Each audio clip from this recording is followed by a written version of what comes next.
Okay, I don't think that's going to work perfectly, but hopefully people online can see that presentation. They may see a little more information uh, than the people in the room, but here we go.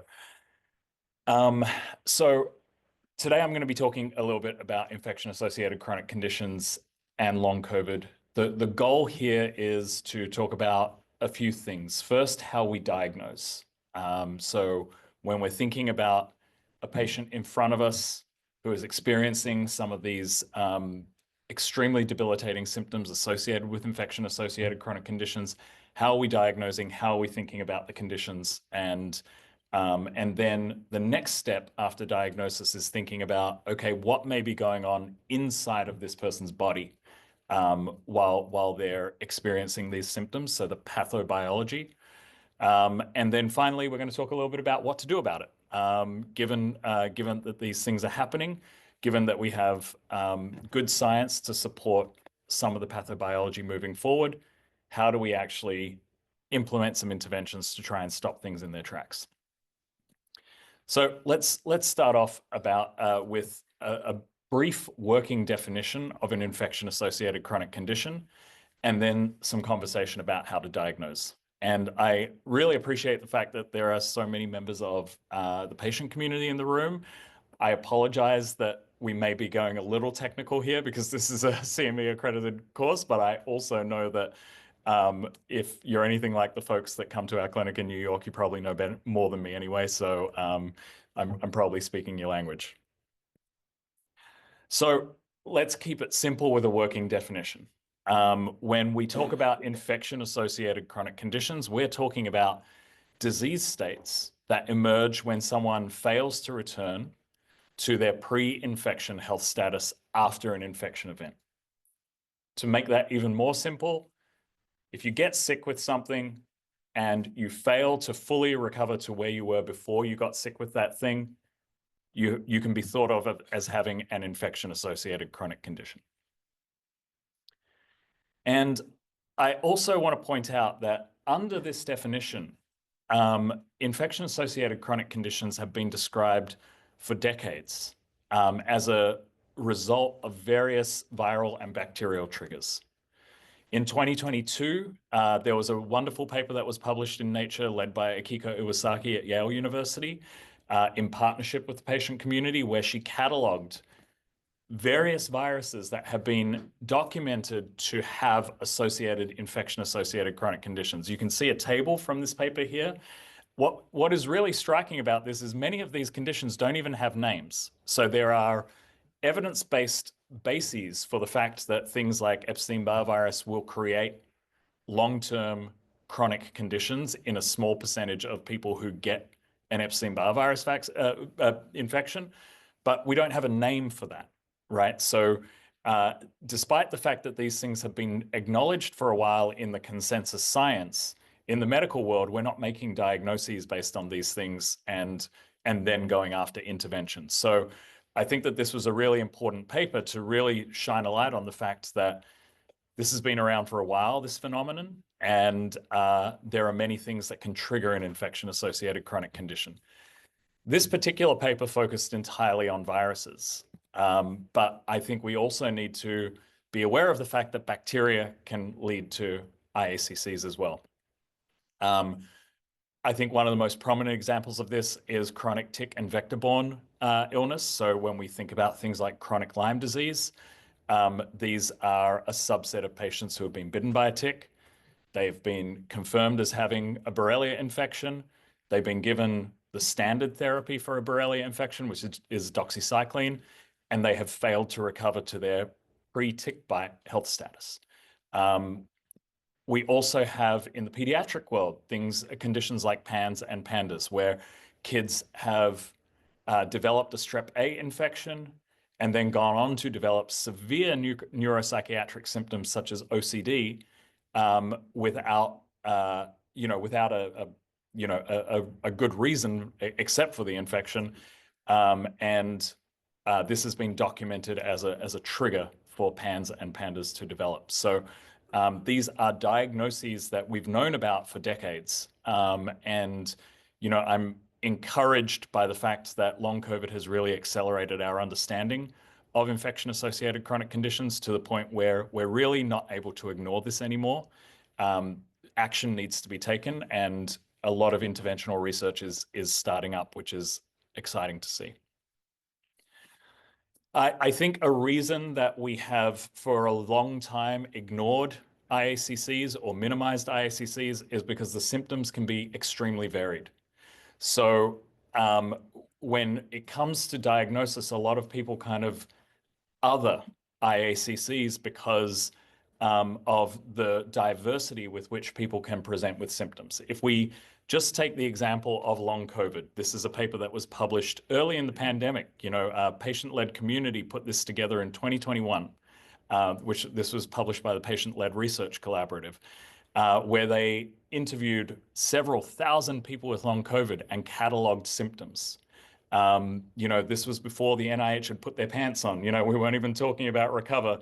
These guys were out there doing it with no funding.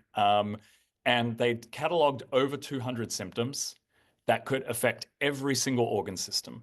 One of the most impressive things here about this work was just how varied a presentation can be when someone steps into your office with a suspected long COVID diagnosis. And the reason I show this is because this can make it feel like it's complicated to diagnose infection-associated chronic conditions. I'm trying to really put the idea out here that it's not that complicated. So when we're thinking about how to diagnose an IACC, my general advice is keep it simple and follow the existing guidelines, because there are existing guidelines and they're pretty well written as well. So let's start with long COVID. And I want to point out that the National Academies of Science, Engineering, and Medicine has the most up-to-date guidelines. They put together, a sort of a guidance statement that was 50 to 60 pages long. For anyone who has the time, I recommend the read because I think that they did a really good job on it. But I'm not going to talk you through 50 to 60 pages. I'm going to give you the head notes. And really, what they're talking about is the fact that long COVID is an infection-associated chronic condition that can be diagnosed when someone has a confirmed or suspected SARS-CoV-2 infection. And 3 months beyond that infection, they're still experiencing symptoms that were not part of their normal health prior to the infection. I really want to point out some of the language used here because the symptoms don't need to be continuous. So they can be continuous, they can be relapsing remitting, or they can be progressive. So it's really important to note that long COVID, again, doesn't always look as though you have to be completely under the weather and incapacitated the whole time in order to get a long COVID diagnosis. You can have several good days in a row and then crash. And in fact, some of your symptoms can go away for a couple of weeks and then come back. But if you're not really feeling as though you've made it back to your pre-COVID health status, then that's when a long COVID diagnosis can be considered. I also want to point out the fact that the National Academies of Sciences really zoned in on a few things that I thought were important, highlighting the fact that you can have a single symptom or you can have many, many symptoms. So there's no number of symptoms needed for a long COVID diagnosis. It's the fact that you have not fully recovered from that infection event. They also point out that in addition to your long COVID diagnosis, you can have other diagnosable conditions that have been caused secondary to the COVID infection. So you can also get a new onset diabetes diagnosis. You can also get other diagnoses that already exist with existing ICD-10 codes that are secondary to your long COVID diagnosis. And I think that this is an important point. And then I think probably the most important point is the fact that we are guided by both the CDC and national academies to make the diagnosis on clinical grounds. So you do not need a biomarker to make a long COVID diagnosis. I really, in all of my CME courses, I try to harp on this because this is the #1 reason that we see in our clinic that short and long-term disability benefits are denied. Show us the biomarker of long COVID. And we always reply, per CDC and National Academy's guidance, we don't need one. We're the biomarker. Our patients are the biomarker. You know, we're making the diagnosis based on a clinical basis, which is the guidance of the federal agencies. And, you know, we often like to remind people that we don't make other diagnoses. There are many diagnoses that we can make without biomarkers, such as depression and other mental health conditions. We don't need to say, here's the blood test saying that you have this diagnosis. This is a really busy slide, and I promise not to read through it all, but if you want to take a photo of it, that's totally fine. But when we start to talk about diagnosing chronic tick and vector-borne illness, I want to share again that there are guidelines for this. And this is an update of the existing guidelines that have been out for a while. This is by Brian Fallon's group.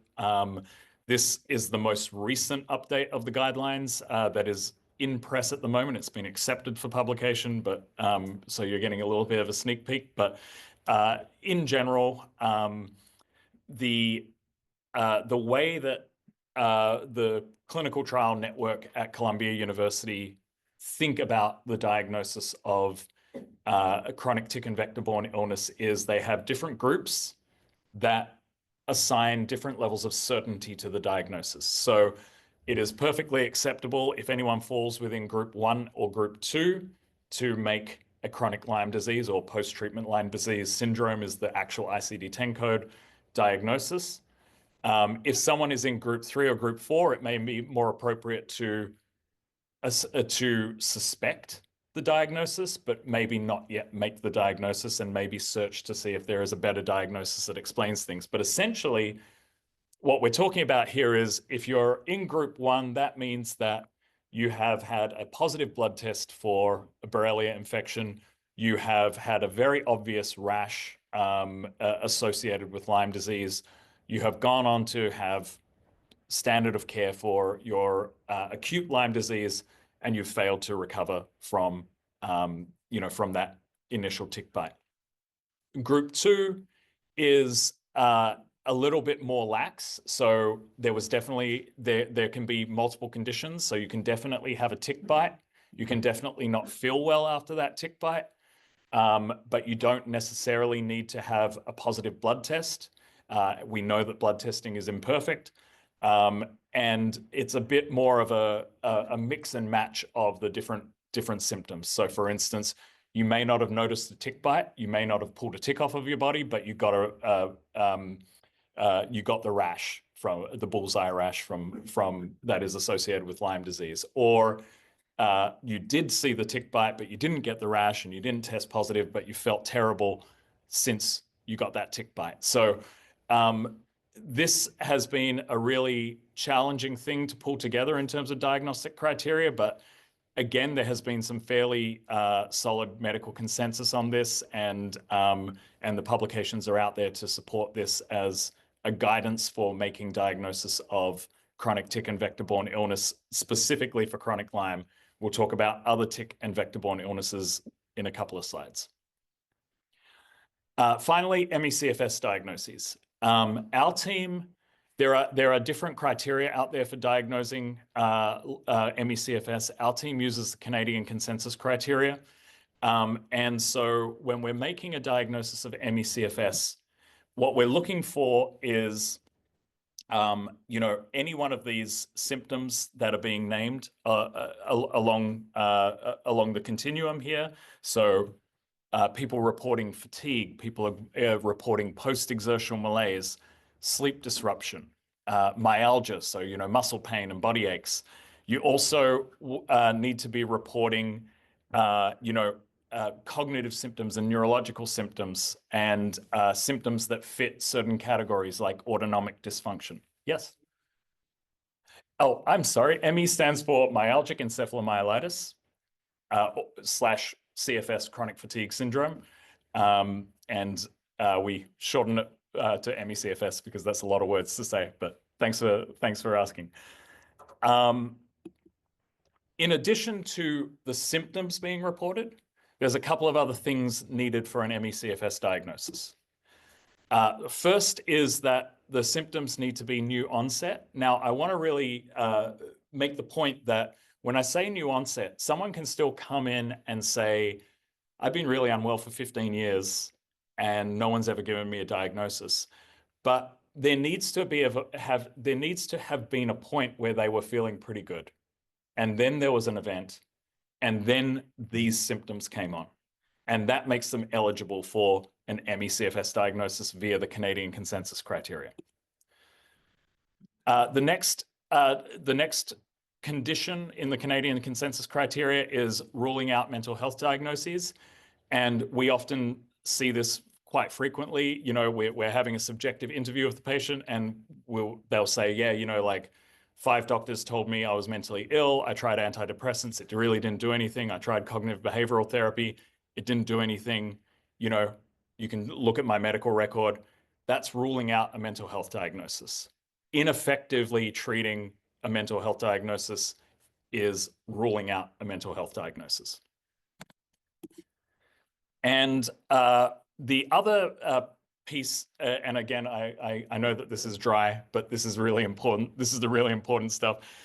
The other piece that is important for making this diagnosis is ensuring that the functional impairments that are being reported from the symptoms. So someone says, I'm fatigued, sleep disruption, post-exertional malaise, et cetera, to meet criteria for ME/CFS diagnosis as a Canadian consensus criteria, we need to see on the SF-36, which is a patient-reported outcome of functional limitations, we need to see patients dropping below normative thresholds in at least 2 of the 3 categories, meaning that it's not just you're feeling symptoms. Those symptoms are interrupting with your ability to conduct daily life in a measurable way. Now, again, for most people with ME/CFS, this is not an issue. We can very clearly show that on the SF-36, but it's an important part of making the diagnosis. And so Canadian consensus criteria are quite exacting and quite strict, but they do allow us to make good quality diagnoses that are defensible, so that then when we're fighting with insurance companies, which we spend a lot of our time doing, you know, we've got really clear-cut guidelines on how we made the diagnosis, and we've got answers for them when they say, you know, well, how fatigued is too fatigued? You know, well, we can see it's too fatigued because on the SF-36, it's interfering with their daily function. And those are the sorts of answers that really quiet down the insurers and help us to get coverage, because, you know, we want to be able to have smart, objective answers to why are you doing this treatment? How is this treatment helping? And in poorly characterized illnesses, that has been the Achilles heel for a really long time, is people just writing down patient reports fatigue, as opposed to patient scored this much on the fatigue severity scale. And when we started this treatment, their score went up by 20%. So I lied to you a little bit that we can keep things simple, because there is complexity around the diagnosis of infection-associated chronic conditions. The first part of the complexity that I want to talk about is the fact that sometimes an infection-associated chronic condition may not necessarily be so proximal to an infection, or you may have trouble confirming the infection. So obviously, in a perfect world, someone gets SARS-CoV-2, they test for it, we've confirmed the case, we know that they had COVID, they go on to develop persistent symptoms, we can make a long COVID diagnosis. That is a terrible situation for the person, but from a diagnostic standpoint, that helps us along. In many, many cases, which are increasing now that, you know, the CDC has sort of said, hey, let her rip, and it doesn't really matter if you get COVID. So people aren't testing that much anymore. So now we face a situation where we may not have a confirmed infection. So what we guide, and what CDC and what National Academies guides upon, is clinicians making their best guess about what may have been the infection. So if you sustain an infection and you say, you know, doc, 6 months ago, I got this thing, blinding headache, couldn't smell a thing, you know, and fevers, and I recovered, but now I've got post-exertional malaise and fatigue and migraines.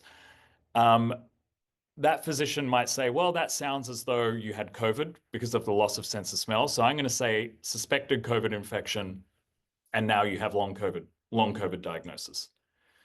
However, someone might also say, well, I got sick with something. I was down low, you know, like my GI, GI upset, and I don't know, I was just like not feeling great, very fatigued for a couple of days.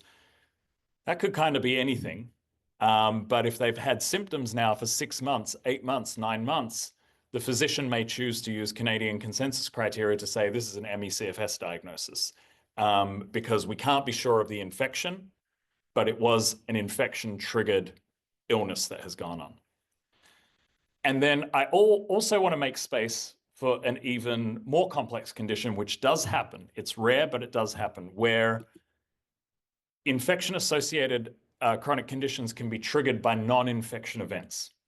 Now, there is ongoing research that is occurring here, and we should be aware of the ongoing research. But when I talk about non-infectious events, I'm talking about physical trauma, things like car accidents, concussions, talking about intense stress, prolonged periods of intense stress. We're talking about immune challenges like moving into the 2nd or 3rd trimester of pregnancy. We're talking about chemical and toxin exposure. These are things that can bring out these infection-associated chronic condition-like symptoms. Now, the rationale for this, how this might happen, is what we call the successive hit or multiple hit hypothesis, meaning that your immune system can take multiple hits. And so maybe you got sick with COVID, you fully recovered, or you felt fully recovered, but under the surface, it was kind of smoldering and it was causing immune dysregulation and all sorts of chronic inflammation. And then the next hit, the car accident, the concussion, getting pregnant, whatever the next immune hit was, tipped you over the edge into this infection-associated chronic condition disease state. So that may be going on. Or it could actually be that sometimes these neuroimmune conditions can be triggered by other non-infectious hits.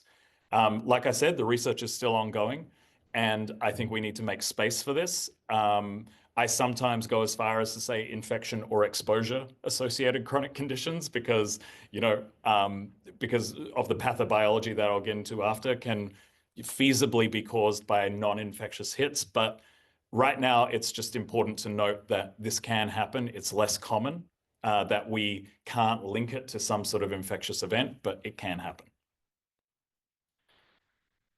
The next bit of complexity that I want to bring to the table is the fact that sometimes you can have something that very obviously looks like one IACC, but may actually be another. For that case, I just want to share, a really interesting case study that was published last year, where an individual came to the doctor. They had had a SARS-CoV-2 infection. They had felt terrible, for months after their SARS-CoV-2 infection. Went to the doctor. The doctor was like, well, of course, long COVID, and made the long COVID diagnosis. Attempted to manage long COVID symptoms, and the patient just wasn't doing any better. This physician chose to then test the patient for evidence of chronic Bartonella infection, and saw that, yes, in fact, this person's Bartonella titers were through the roof. Treated with a combination antibiotic for Bartonella infection, and patient's symptoms fully resolved. So here we have a situation where, just like I was saying before, you can have something smoldering under the surface until the next hit comes. SARS-CoV-2 triggered all of these symptoms, but it was actually the Bartonella infection that stuck around and was causing problems. And so addressing the Bartonella infection dealt with the symptoms that were triggered by the SARS-CoV-2 infection, which was a really interesting case study. But these are things that we're seeing more and more, and we're actually doing a lot of research now into co-infections and the role of co-infections in disease burden in folks with long COVID and other infection-associated chronic conditions. Okay, I'm making lots of room for complexity, as you might know, because there's a lot of, complex is in the name. So, the other thing that I just want to talk about is how little we know.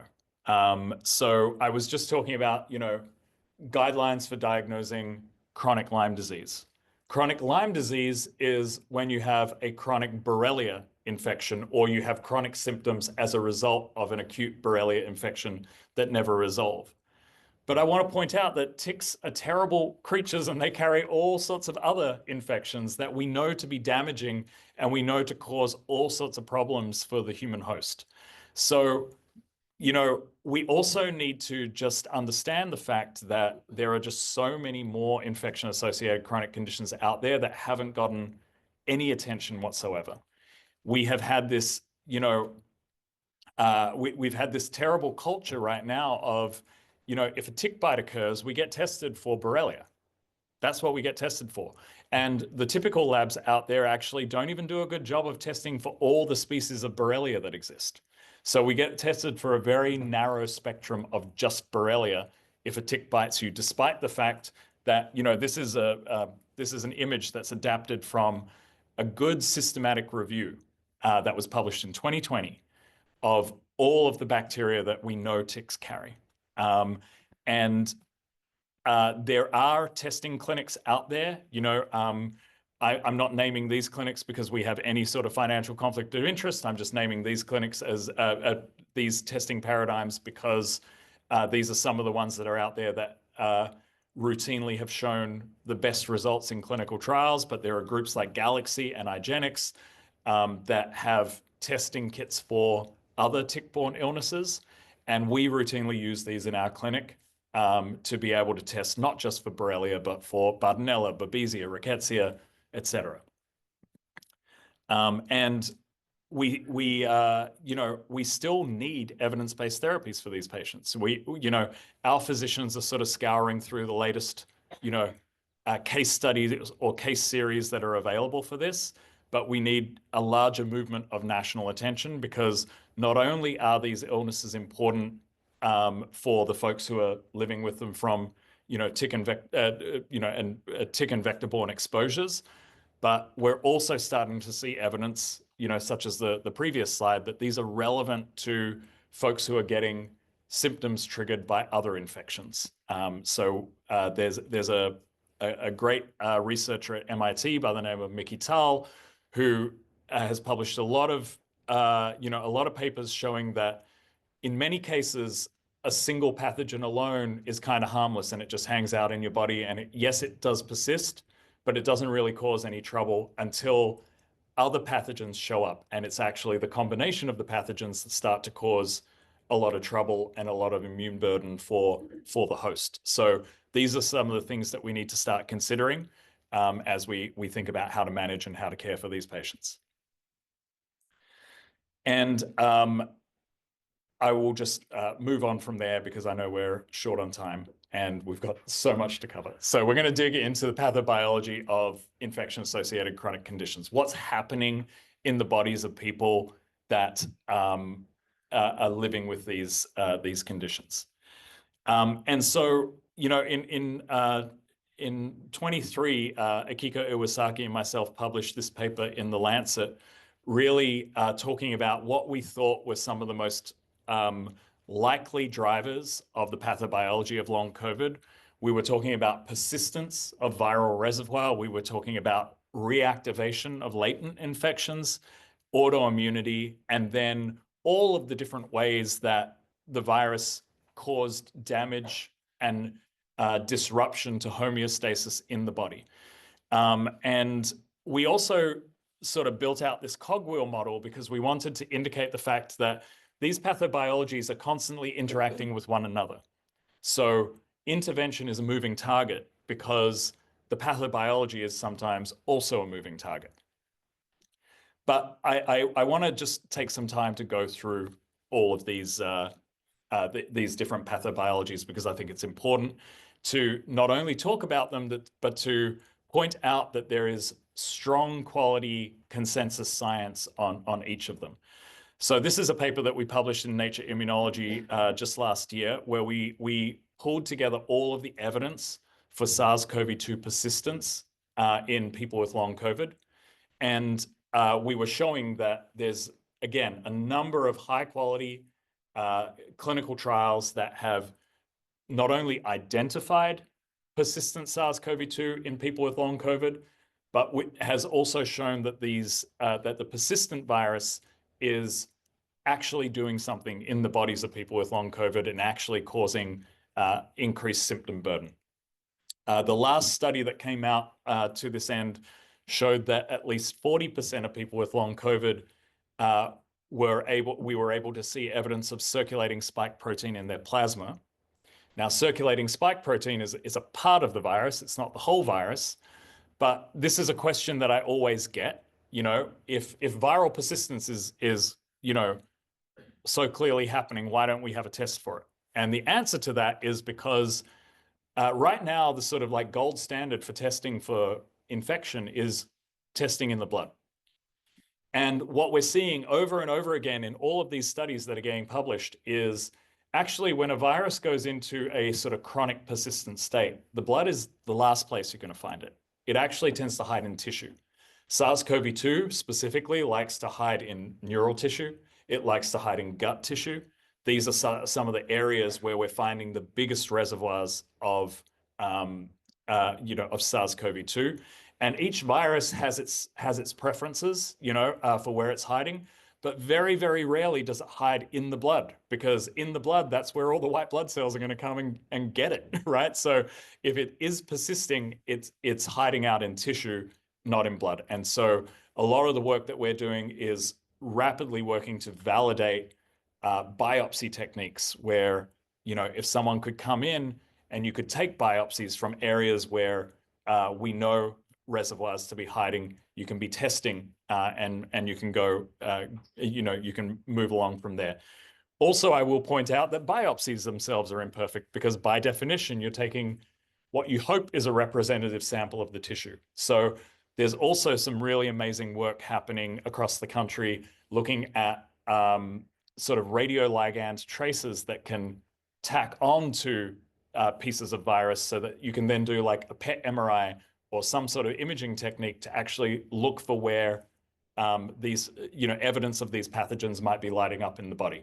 So the sort of takeaway from this slide is there's a lot to do, but viral persistence as a driver of infection-associated chronic condition, at least a subset of people with IACCs, is at this point a scientific certainty. The next sort of questions are, what do we do about it in terms of how do we treat it? And also, how do we up-level our diagnostic techniques to actually be able to make mainstream testing available to patients so that we can move into precision medicine? We also published in Nature in 23 showing that in comparison to healthy controls, people with long COVID have a high proportion of people with long COVID will also show evidence of reactivation of latent viruses. CMV, Epstein-Barr virus, a variety of herpes viruses are reactivating in the bodies of these folks. We're currently in collaboration with Akiko Iwasaki's team at Yale to replicate these findings in people with pre-2020 ME/CFS diagnoses so that we can compare and contrast the immune findings and see where there is agreement versus differences in the immune profiling of people with pre-2020 ME/CFS diagnoses. But we certainly know that reactivation is a very clear factor in folks with long COVID. This is a paper that I really want to highlight. I think it was one of the most important papers of 2024. It was published in Nature Communications by Rob Wust's group in the Netherlands. And this is, as far as I'm concerned, this is the paper that should have put to bed anyone who says, oh, you're feeling fatigued and you have post-exertional malaise, get out on a treadmill, go for a run, maybe have some cognitive behavioral therapy, and you'll bounce right back from this funk that you're in. What this paper did was it showed that if you put healthy controls on a treadmill and got them exercising in a submaximal fashion, so it was moderate intensity exercise, they were able to have a comfortable conversation as they were exercising, and then you took a muscle biopsy, we weren't able to see any evidence of muscle pathology as a result of that submaximal exercise. We weren't able to see any proteins associated with mitochondrial dysfunction or metabolic dysfunction. By contrast, when Rob's team put people with long COVID on the treadmill, specifically people with long COVID who screened positive for post-exertional malaise, that symptom of post-exertional malaise, put them on the treadmill, exercised them submaximally, took the muscle biopsy. What we see here, and it's stained up in the light green, is amyloid proteins forming almost immediately in their muscle, indicating metabolic dysfunction, indicating damage to the muscle that is outside of the range of what you would expect for submaximal exercise. This is the paper that put to bed the fact that a post-exertional malaise is driven by deconditioning. You do not see this in deconditioning. What you do see this in is mitochondrial dysfunction and overall metabolic dysfunction. The fact that these folks' energy systems, their methods and modes of producing energy have been broken down or disrupted. So a really important paper that was published. We also saw in 2023, we published in Nature this idea that folks with long COVID have hormonal dysregulation compared to their healthy control counterparts. So one of the hormones that was significantly out of range was morning cortisol. Cortisol is a really interesting hormone. It controls immune function. It also controls wakefulness. It's the thing that wakes you up in the morning. So what we expect to see is in the morning, we expect to see your cortisol levels spiking because that's what brings you out of sleep and makes you be able to function like a human in the morning. In folks with long COVID, we saw significant decreases in their morning cortisol spikes. We're just wrapping up a study now where we've actually done a full diurnal cortisol metric in 100 folks with long COVID and 100 healthy controls, so we can actually track the patterns, and we're seeing replication of these findings. But suffice to say right now, hormonal dysregulation is definitely a part of long COVID pathobiology, and we also think other infection-associated chronic condition pathobiology. It goes further in that we see that men and women have different symptom presentations that are sex-linked. As you can see, this is a graph that sort of scatters down, like on the left, you see the symptom name, and then you see in the blue, this is Akiko's team bucking gender roles, but in the blue, these are symptoms that are more linked to females, and in the red, we're seeing symptoms that are more linked to males. And what you can see is that in certain symptoms, there are some really nice separations between these are almost exclusively reported by men or exclusively reported by women. I'm sorry that some of you may have to squint on this, but you can also check it out. It's already, if you look up my name and Akiko's name and sex differences in long COVID, it's pre-printed and it's under review at Nature right now. So this was a really interesting finding to see that symptoms present differently. But it was also, interesting to think about why. Because even in the news today, there's been this new paper that came out from the NIH saying that women are more likely to get long COVID than men. This has been in the news with ME/CFS as well for decades. Women are more likely to be diagnosed with ME/CFS than men.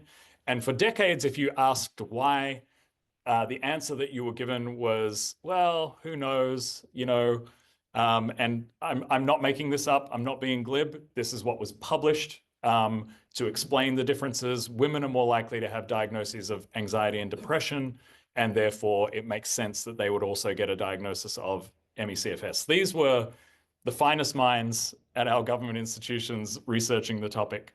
And if you were to ask a sixth grader in health class, is there a hormonal difference between men and women? And what is that hormone? The sixth grader would probably say, yeah, testosterone. And so when our team looked at testosterone levels in women with long COVID, we saw that they were significantly reduced compared to healthy controls. Not only did we see that testosterone levels are reduced in women with long COVID, but we also saw that the lower their testosterone levels went, the more severe their symptoms became, and actually the more pronounced the sex-linked symptoms became. So they looked more like the female version of long COVID, in terms of the symptoms that they were reporting. Similarly, in men, we saw that men's estradiol levels were lower than men without long COVID. So what we actually interpret this to be is, and this is me, just to be clear, this is me outside of the study conjecturing, and we're looking to sort of, confirm this with future studies. But when I think about estradiol in men, I also think that this is probably low testosterone, because men produce estradiol by converting testosterone to estradiol, and men often have a wide range of testosterone. So women, the sort of range of normative testosterone levels are quite small. In men, it can be quite large. So what could be happening in men, which mess up our numbers, is someone, with very high testosterone levels pre-COVID, went on to develop long COVID, and they did experience a big drop in their testosterone levels, which they're probably feeling, but they're still testing normative. Whereas where we see the change is in how much testosterone they're turning into estradiol. And so that's how we're thinking about it right now. Of course, again, that's conjecture, but we're looking into it. And in the meantime, this opens up actionable strategies for intervention, with hormone replacement therapy and different hormonal therapies with endocrinologists. And I can say anecdotally within our clinic, when we see hormonal levels completely out of range in our female patients, referring them to endo and getting some testosterone cream or something of that nature can actually really give a lot of our patients a boost. It has to be done under supervision, but it's worth a try.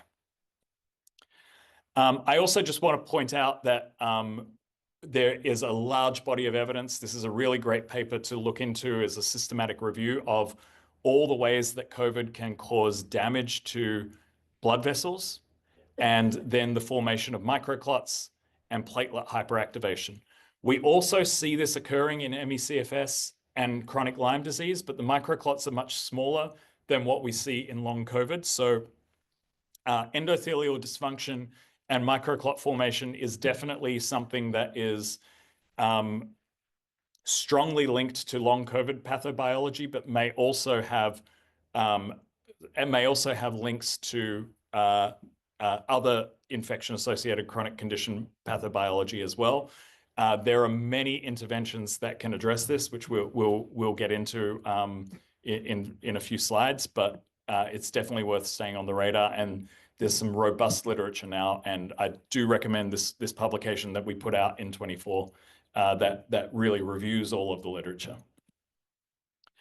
The final two slides are the scariest, and I apologize for that, but we got to speak the truth. The first is to just talk about the fact that what we're learning in terms of SARS-CoV-2's effect on the central nervous system is that even mild acute illness can cause neurological damage, even if you don't have a long COVID diagnosis or don't feel as though you're experiencing persistent symptoms of your acute SARS-CoV-2 infection. So this is a study that we published in 22 with, it was a cross-species study with some amazing collaborators at Stanford, Michelle Mongi and her team, where we showed that mice who had an acute mild SARS-CoV-2 infection developed this small chemokine called CCL11 that caused damage to the central nervous system and measurable damage to their white matter in their brain. We also found that chemokine in people with long COVID who had significant cognitive impairment, indicating that SARS-CoV-2 infection was causing this sort of chemical inflammatory cytokine and chemokine release that even if the acute infection was very, very mild, could still cause central nervous system damage. This study was recently followed up with an even scarier study in 24 showing that looking at a giant brain bank data set that had been following cognition across age in hundreds of thousands of participants for many, many years, including prior to COVID. This study showed that with every SARS-CoV-2 infection that you survive, regardless of your long COVID status, if you just survive a SARS-CoV-2 infection, on average, you lose around 2 to 3 IQ points. So infection prevention is key here, everyone. What we want to be doing is, even if you're believing CDC messaging on a SARS-CoV-2 infection is no different from the flu, you're still not getting the flu 6 times a year. The flu is a 1-time-a-year thing if you're unlucky. SARS-CoV-2 infection, we have people getting it 6, 7 times a year if they're not being cautious. And according to this latest study, that means 21 IQ points a year. That's not great, right? Now, I know that's not how statistics work, so don't kill me on that. But the point being, there is cumulative damage that we're not necessarily seeing, and infection prevention is important because we still have a lot to learn about this virus. The final piece of pathobiology I want to share before we move into interventional strategies is some really beautiful work that was done by Kayla, who's there in the bottom left. What Kayla did was bottom right. Sorry. What Kayla did was she took IgG, so antibodies, from healthy controls, people who had never had COVID, convalescent controls, people who had COVID and fully recovered, and people with long COVID who we had diagnosed very carefully. And the first thing she did was she showed that the antibodies that she took from people with long COVID would preferentially attack human neural tissue. So meaning that there were autoantibodies present in that in those antibodies that would be reactive to nerve tissue in humans. So there's something going on in at least a subset of folks with long COVID that leads to autoantibody activity that attacks tissue around it. The next thing that she did was she injected these antibodies into mice. And what she started to see is that the mice who received antibodies from people with long COVID experienced deficits in balance, experienced deficits in grip strength, and also experienced increased pain sensitivity. And the craziest part of the work that Kayla did was that when we separated out, in this particular case, the pain case, when we separated out the people with long COVID who reported new onset pain from the people with long COVID who said, well, I've got all of these other symptoms, but pain isn't one of them. What we see is that the mice that received antibodies from the long COVID patients with new onset pain over here were the mice that got new onset pain. And the mice that received antibodies from long COVID patients who didn't have new onset pain, they didn't get that symptom. Not only can we passively transfer autoantibodies that are causing damage to the mice, but we can passively transfer symptoms. So once again, anyone who's saying that this is a psychological illness, anyone who's saying that it's not real, okay, I've got an injection of antibodies to give you if you're feeling brave. But what we're seeing here is very clear evidence that that this is something that can be passively transferred. And from a public health standpoint, there are 2 things that we should be ruminating on with this finding. The first is it opens up treatment avenues, the first and most important. We have things like FcRn inhibitors that can preferentially target functional autoantibodies and suppress them. So our team is trying to work with companies that produce these things to see if we can actually get some clinical trials going on that front. The second thing from a public health standpoint is we need to start thinking about the fact that if someone has a diagnosis of an infection-associated chronic condition, should they be able to donate plasma? Because this can be passively transferred through plasma. So we need to be careful about this. We need to be thinking about, again, the problem with psychologizing an illness that is so clearly physiological is that it affects all of public health, whether you like it or not. And just one small piece of wisdom here is that I think because they were probably scarred from, the outbreak of mad cow disease back in the 90s. In the UK, you're not allowed to donate blood if you have a long COVID diagnosis. That was put into place very early in the pandemic by the UK.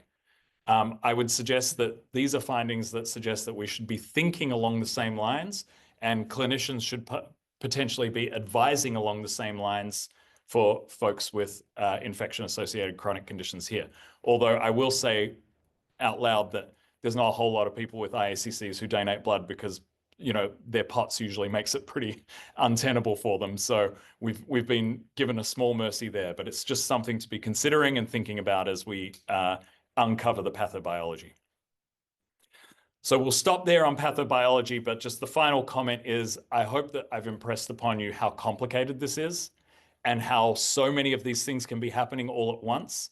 And so as we move into treatment and treatment approaches, I hope that all the physicians in the room are appreciating that this is also why people with IACCs have this sort of like often whack-a-mole style symptom profile where you knock one thing down and something new pops up. Because again, that's why we chose the cogwheel model, because these things are interrelated. And if you're just trying to treat one thing without treating the whole system, you can start to worsen some of the symptoms, some of the other symptoms that are emerging, as opposed to treating the whole person. So, what to do about it? I always confess that that the treatment section is a little underwhelming after all of the pathobiology stuff, because the pathobiology stuff is really cool and complex, and we still haven't gotten far with interventions. So I apologize for that, but I also will show you some of the stuff that we're trialing off-label, as well as actively trialing in patients.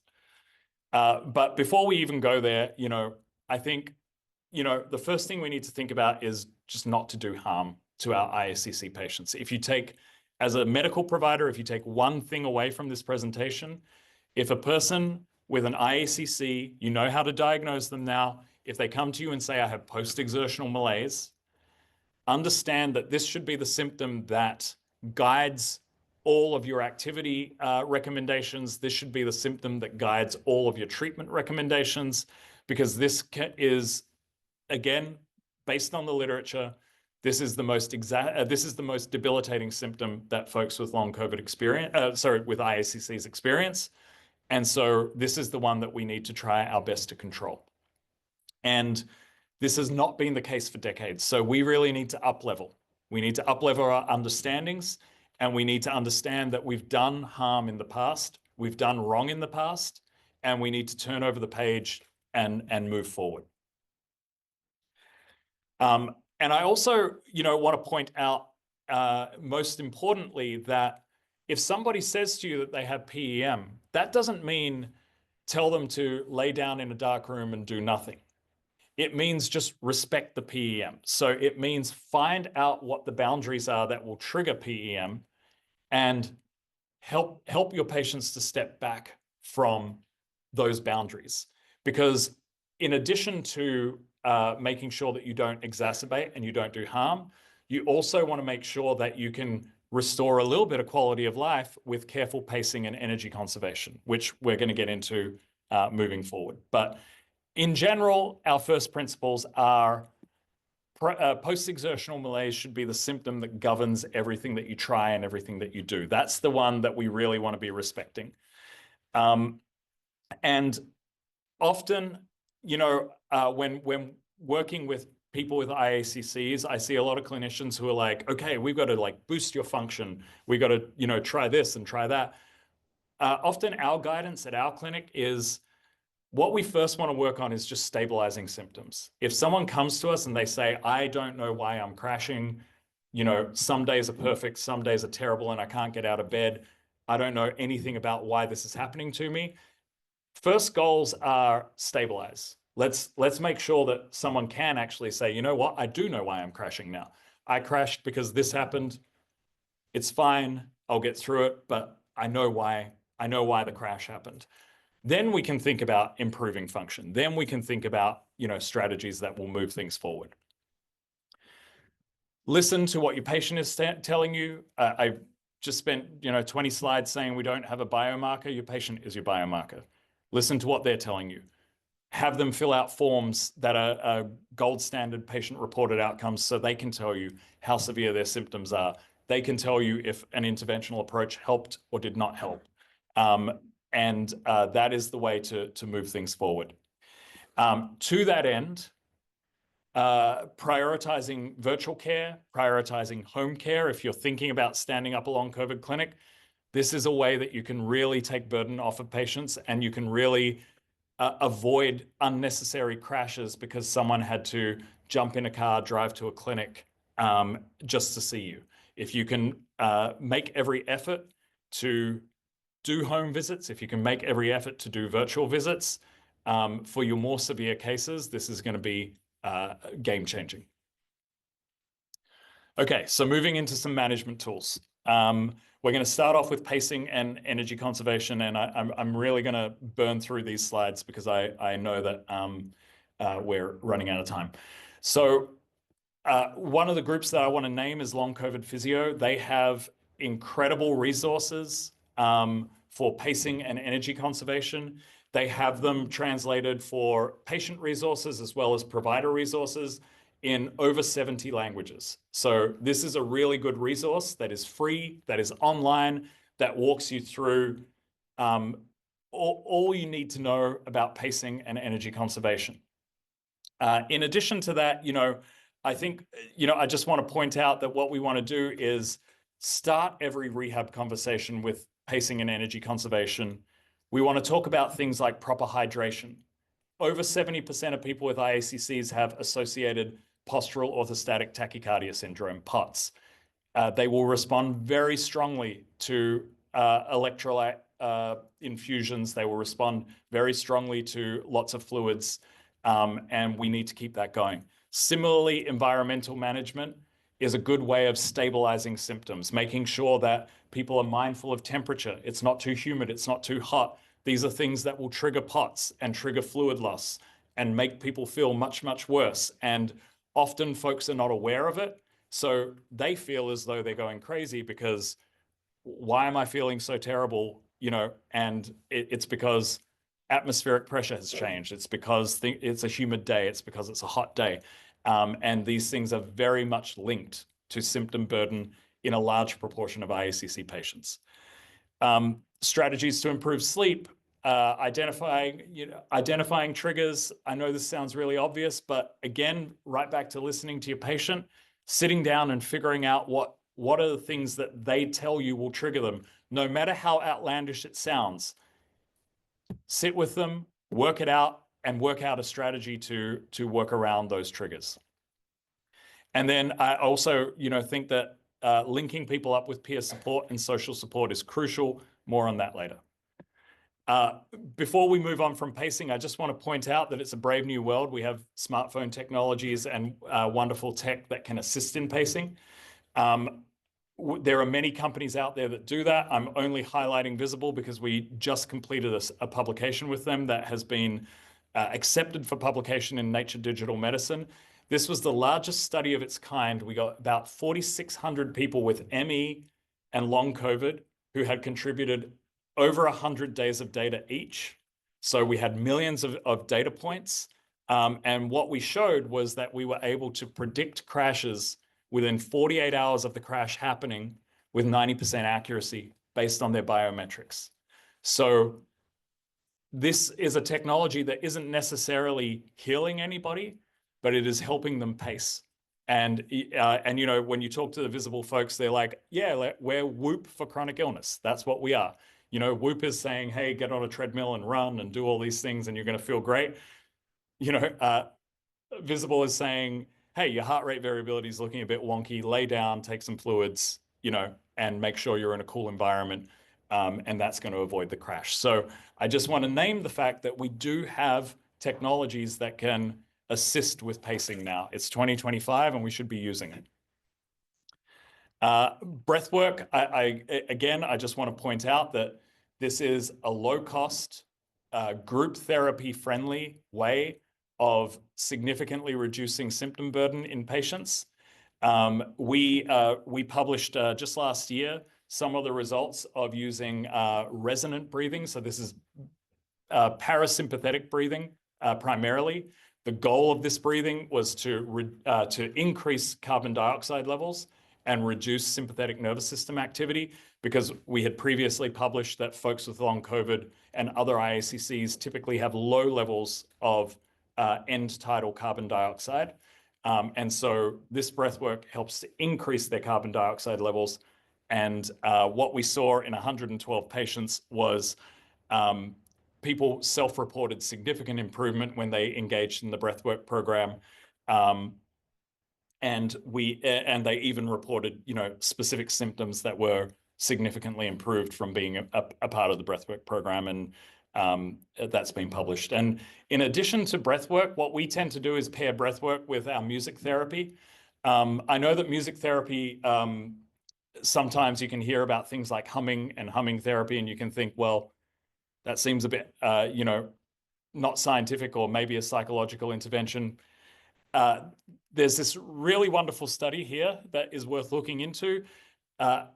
If you think about IACCs as having a vascular component and having a blood perfusion component, so you're not getting enough oxygen into your tissues, nitric oxide in our bodies is what allows gas exchange in tissue to occur. And humming can increase nitric oxide levels by 15x. So often what we do is we have music therapists working with groups of patients to do both humming therapy and breathwork therapy together. Most certified music therapists are wonderful and know all of this. They know about humming therapy. They know what it does to nitric oxide levels. And so they can lead groups of, 8 to 12 IACC patients in breathwork and humming therapy. And it's a really, again, it's a low cost, low exertion intervention that can give people back a lot of energy. Autonomic rehab, I could do hours and hours on autonomic rehab, but I will suffice to say that we have physical therapists who have trained thousands of other physical therapists on the specifics of autonomic rehab. I would be happy to bring them out here to do proper courses for physical therapists and physicians. But the only thing I want to point out is we have a publication in the American Association of Physical Medicine and Rehab where we really detail some of the guidelines around autonomic rehab. And once again, we're not trying to treat deconditioning with autonomic rehab. So when you sometimes Google autonomic rehab, you'll see Levine protocol, you'll see modified CHOP protocol. These are things where you're up on a treadmill or on a recumbent bike doing aerobic exercise. Autonomic rehab for infection-associated chronic conditions is different. We start with the patient supine lying. We're doing very gentle limb movements. We're pairing those movements with breath work, and we're not exceeding exertion levels of more than 3 out of 10 on perceived exertion scale. So asking the patient how exertional they find the equipment. What I often tell my providers is if your patient is laying there telling you this is pointless, I feel like I'm doing nothing, you got it. That's the level that we're looking for, because again, it's not exercise. We're not trying to enhance cardiovascular fitness. We're doing evidence-based exercises that will retrain appropriate autonomic responses. So what I mean is when someone's doing a heel slide, like what you're seeing in the video, their heart rate won't jack up to 20 or 30 beats per minute more by doing this exercise after they've been working with you for 2 weeks. Whereas even if they're laying there saying, I feel like I'm doing nothing, if you're monitoring them, their heart rate's still going up.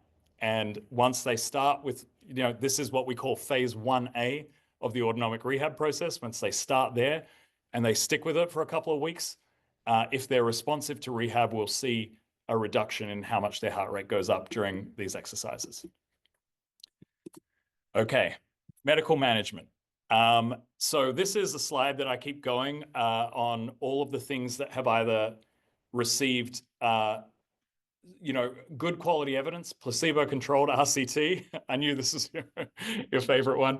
I could also share these slides because we're running out of time. There's so much to go through, but the main thing I want everyone to take from this slide is that there are oodles of options of both promising therapies and therapies that have had good quality placebo-controlled RCT data behind them to try out in your patient population for all of the different pathobiologies that could be going on, ranging from persistence to gut dysbiosis and leaky gut, to vascular issues, to autonomic issues, mitochondrial issues, autoimmunity. And if the intervention is underproven, that means that there is a good quality study validating its use in an IACC. If it's under experimental, it's because there are ongoing research experiments looking into the efficacy of these molecules or supplements. But suffice to say, there's so much work to be done. We've got a lot of interventions to trial. And then, if you can imagine it, we also need to go beyond monotherapeutics, and we need to start combination trials of all of these things, because right back to the beginning of all of the pathobiologies that we're seeing are interrelated. A single drug isn't going to do it. We need lots of drugs. And so physicians who are working in can someone delete me saying we need lots of drugs? Physicians who are working in our center, we will have conversations with the patient about off-label use. And it's perfectly acceptable to explore off-label use so long as, you have a paper or a publication that is driving the sort of, rationale for why you might give this drug. So for instance, in the viral persistence column, you'll see that there is the Prigin protocol named, which is a combination of Celebrex and Valtrex, and plus or minus, depending on the IACC you're treating, pulsing Paxlovid. Skip Prigin has published case series of hundreds of patients who have been on this protocol. That's good rationale for trying it out. That's a good rationale for giving it a shot. And so long as your doctor is looking at all of your meds and not seeing an interaction, Celebrex and Valtrex, pretty innocuous drugs that can be tried. And you can start them up one at a time. You can monitor things like liver and kidney function as you go. And so long as a patient is entering into this with informed consent, off-label use is appropriate. Especially given how long, as Chesley was saying, 17 years from bench to bedside, we don't have that sort of time. We need to be trialing these things because there is publications trialing them out. They're FDA-approved drugs. And these days, we also have outlets like Cost Plus Drugs, which we refer our patients to a lot, where if you're making an off-label prescription, they can go on that website and they can get it for a fraction of the cost of if they went to CVS or something like that and had to pay full price. Final thing I just want to talk about is social support. I think that we just need to, as folks with IACCs are continuing to persist in, I would call it, frankly, hostile environments, we need to really name the fact that loneliness can become an issue. Social isolation is highly prevalent in people living with infection-associated chronic conditions, and loneliness is a huge problem. The literature out there in the world shows us that if you are socially isolated, you stand to have a 30%, 29% greater risk of heart disease, 32% increased risk of stroke. In addition to this, and this is the statistic that always, blows my mind, if you report being lonely or very lonely using the UCLA loneliness scale, it's the equivalent physical health risk of smoking 15 cigarettes a day. So, and the study that did this was a huge population level study with hundreds of thousands of people. And they were measuring things like cortisol levels, and they were showing higher cortisol levels in people who are lonely, which led to cascades of inflammation and hyperlipidemia and all sorts of, deleterious health issues. The reason this is important is that folks with disabilities, and IACCs by and large are recognized under the ADA as disabilities, are 3 times more likely to experience loneliness, and that can compound health problems. So if if the inflammation, the systemic inflammation and problems that you're experiencing weren't enough, now we've thrown loneliness into the mix, and it's dialing things up, 30% or 40% according to the consensus literature. So this is why we need to address it. To address this right now, what we're doing in our clinic is we're creating social programs for people with IACCs. They're fully funded by insurance, which is wonderful. They're led by social workers. We get 10 to 12 folks with infection-associated chronic conditions together. And basically, the goal of the program, it's a curricular program that runs for 12 months. And the goal of it is, first of all, helping folks to deal with the fact that they've been diagnosed with a disability. So there is an adjustment period that needs to be made. Right now, it's a scary thing. You've been diagnosed with a condition we have no active treatments for, and it has affected your disability status. You're newly disabled. So let's help you adjust to that new reality while we're still kicking ass to try and find, treatments. But in the meantime, let's help you adjust to the disability. The second focus of the group is to actually bring people with IACCs together. So what we actually do is we're able to link people in the groups by zip code, so that if they're living within a few blocks of one another, they're in the same group. And so what that does is, over a period of 12 months, folks with IACCs start to realize, oh my God, you live down the road from me, or we go to the same grocery store, or we, attend the same church, or whatever the case may be. And at the end of 12 months, what the social worker does is says, I'm starting a WhatsApp group. I'm stepping out of the WhatsApp group, and you all can either stay or leave, but now you've got a little, posse of ride or die friends who you've been through 12 months with, and you live nearby, so you know one another. And so far, over 3 years of piloting the program, it has really improved high-quality, authentic social connections in the groups that have been running through the program. And the final thing that it does, which can't be overstated, is it just gives someone an into the health system. If anyone listening who works for a health system has the same challenges as our health system, people fall through the cracks sometimes. And what this does is, you've got a phone number of a social worker, and you can say, hey, my doctor's not texting me back. And then our social worker berates our doctor and says, why aren't you messaging this person back? Or, what can we do to set it up? And that sort of backdoor into the health system helps us not lose patients to follow up, which otherwise could be happening. So I know I've just gone way over time, but I know there was a lot to cover. I just get to talk about the stuff. These are the people who do the work and support the work. So I want to acknowledge everyone on this slide. And I'm sure we got questions. Yeah. Thank you, everyone.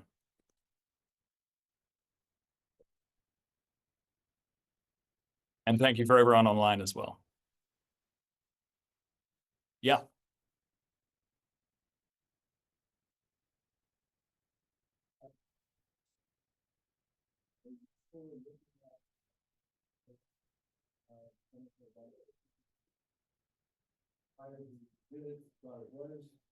We got better later on, increased the spin rate, and it's better. But the question is that something we should really look at? Yeah. Yeah. So cytokine testing is a very, I think, personally speaking, cytokine testing alone is not a diagnostic biomarker for long COVID or other IACCs, because it's such a moving target as to whether someone will have elevated cytokines or not. The caveat I'll bring to that is that in some cases, inflammatory cytokines can be used inflammatory cytokine levels can be used as part of a machine learning algorithm to diagnose long COVID. So there are people who are out there right now arguing to the FDA that machine learning should be able to be used to make diagnoses. And so, and what that would look like would be, okay, I'm going to take a whole bunch of blood, and maybe your Epstein-Barr virus levels will be through the roof, and your circulating spike protein will be through the roof, and IL-6 is elevated. And a machine learning algorithm will say, yep, that's enough for us to cluster you over here, and we're going to classify you as long COVID. FDA has been a little resistant on that, but people are trying to do it. Yeah.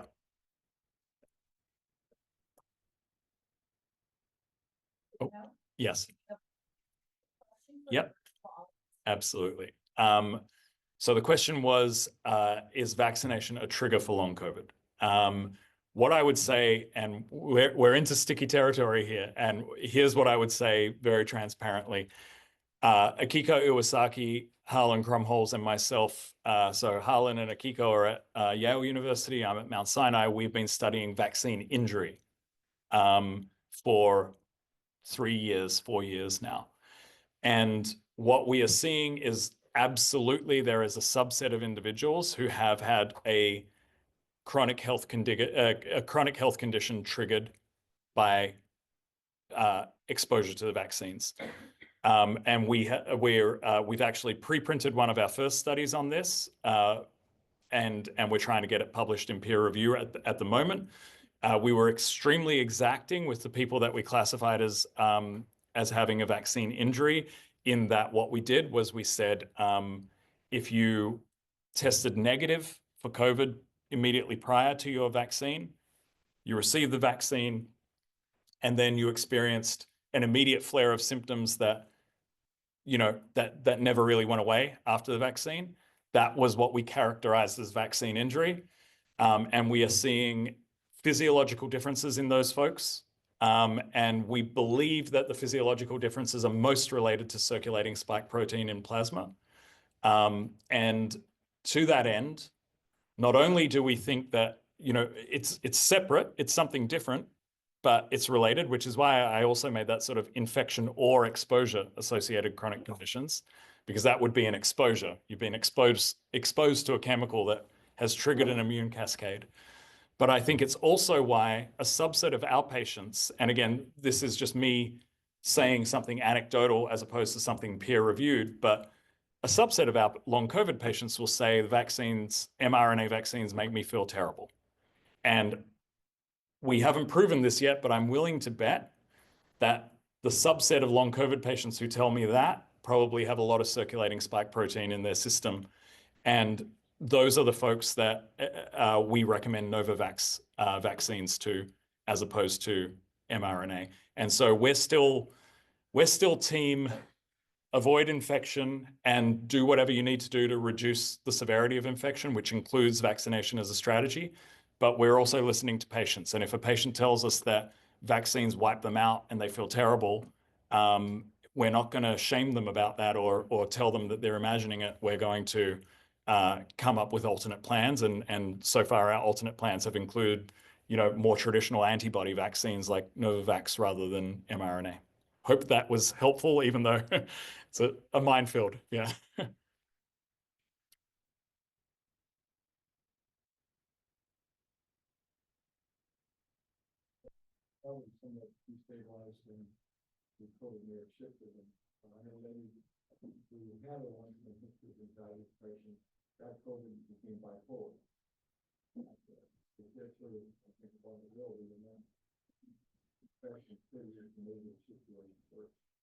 I think we're just scratching the surface of, and so the question to the audience was, this sort of relationship between anxiety and some other mental health diagnoses and a diagnosis of long COVID, or in fact, other infection-associated chronic conditions. I think we're only scratching the surface of how our neuroimmune axis is affected by infections and who might be more susceptible or less susceptible to things like that. I think that the majority of the literature reporting depression or anxiety being risk factors for an infection-associated chronic condition should really be thrown out. And the reason I think that is because the majority of the literature did this by health record review, right? Now, typically the gap to diagnosis in an infection-associated chronic condition is like 6 to 7 years, if you're lucky, if you're in a high medical education setting. If we just focus in on POTS as not as an IACC, but as a condition that is commonly associating IACCs, over 80% of people with POTS first get an anxiety diagnosis before they get their POTS diagnosis. This was work that was published by Dysautonomia International. So when you think about that, and then you think about the methodologies of these studies showing the relationships, they're just doing EHR review. And they're saying, well, look, anxiety is associated with POTS or anxiety is associated with long COVID. Well, that's because someone of indeterminate skill misdiagnosed their POTS as anxiety, 4 years before they finally got their POTS diagnosis. And so not to say that we shouldn't still be looking in the direction of understanding how neuroimmune axis changes can be affected by infection, but just to say that the associations that have been published are really spurious because of diagnostic creep and diagnostic error in the electronic health record. So Time to ask one more question from in-person from somebody else. Okay. I believe she may have had her hand up. Okay. Good talk, thank you. My question is it possible for asymptomatic COVID individuals to then end up with long COVID? Yes. There have been a number of really good quality studies on this where they were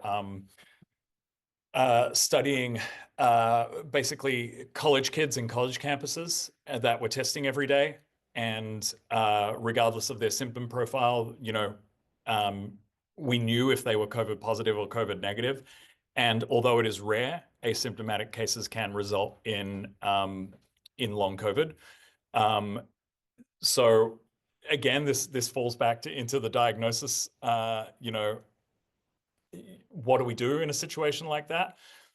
I would say our clinic would probably end up diagnosing that individual with ME/CFS because they would fit into criteria according to the Canadian consensus criteria, because there would have been an event, whether or not they knew what that event was. There was an event, and then their health deteriorated from there. So if we can go to 2 questions from our virtual audience.